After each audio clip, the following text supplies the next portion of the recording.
Hello students, आज हम chapter 7 की एक्सरसाइज 7.4 करेंगे। इसमें आपको बोला गया है find answers to the following.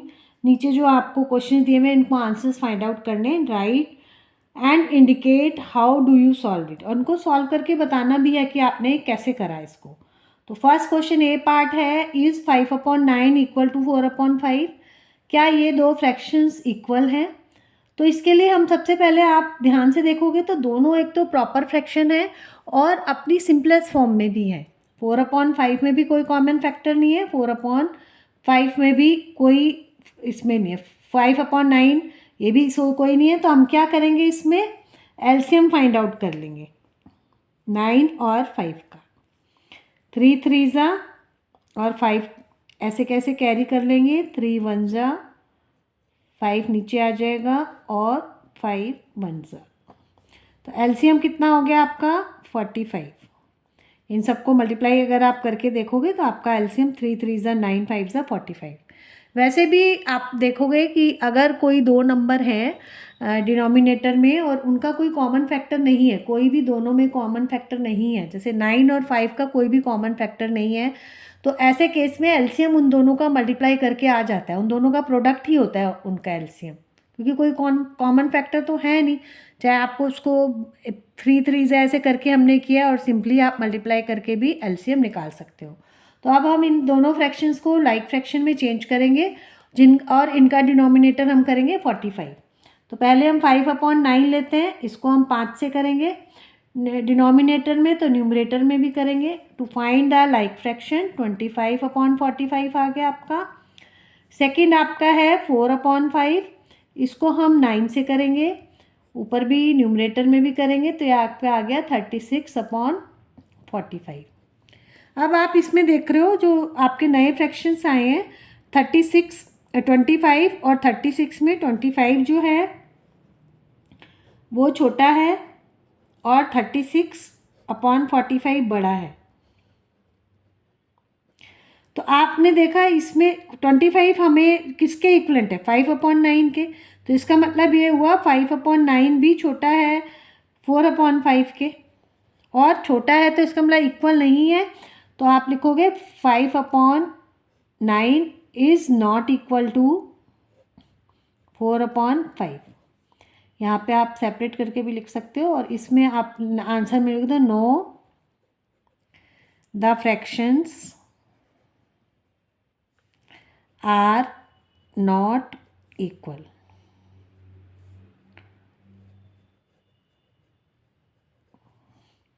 Similarly second question में आप देखोगे 9/16 एंड 5/9, इसमें भी दोनों ये आपके प्रॉपर फ्रैक्शन है और दोनों ही अपनी सिंपलेस्ट फॉर्म में है, क्योंकि 9 और 16 के बीच में भी कोई कॉमन फैक्टर नहीं है और 5 और 9 में भी नहीं है।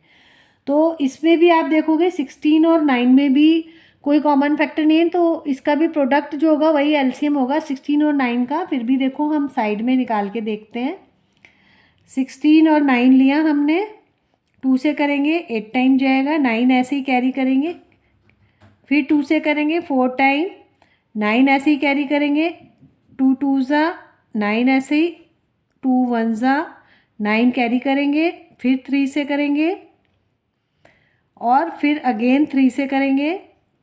तो जब आप इसको मल्टीप्लाई करोगे 2 2 ज़ा 4 2 ज़ा 8 2 ज़ा 16, 16 3 ज़ा 48, 48 को 3 से करोगे तो 144 आंसर आएगा आपका।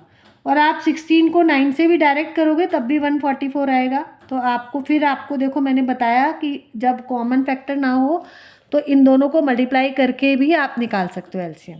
अब इन दोनों का जो डिनोमिनेटर है हम 144 करेंगे, पहले 9/16 ले लेते हैं, इसको 9 से करेंगे तो ऊपर भी 9 से करेंगे न्यूमरेटर में, तो आपका आंसर आएगा 81/144। दूसरे में आप 5/9 लोगे, इसको भी 16 से करोगे, आंसर विल बी 80/144। अब आप देख रहे हो 81 जो है वो बड़ा है 80 से।